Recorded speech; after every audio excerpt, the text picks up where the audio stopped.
大家好，我係 Benny。好多長者朋友問反向按揭個利率係點，會唔會好貴，同 HELOC 有咩分別？等我今日一次過同大家講清楚先。先講利率同埋最大優勢先。反向按揭嘅利率一般接近信用額度 HELOC 嘅水平，但最大分別係無月供。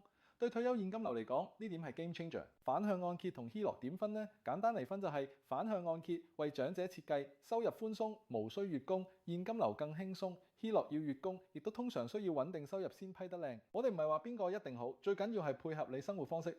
屋主權在邊個手？好多人問做嘅反向按揭，仲係咪我間屋？梗係你嘅。你保持屋主權同控制權，銀行只係持有按揭權益，好似傳統按揭咁，你賣樓時可以一次過還清。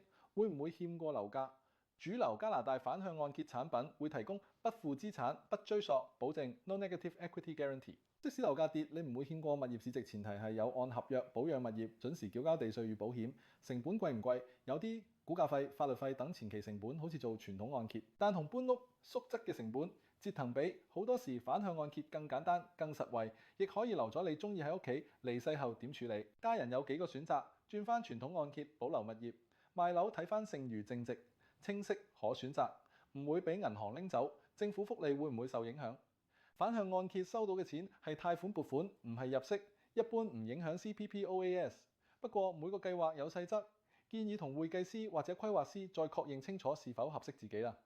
今集內容講到先，覺得有用記得 Like、Subscribe、Share。我係 Benny，下集見。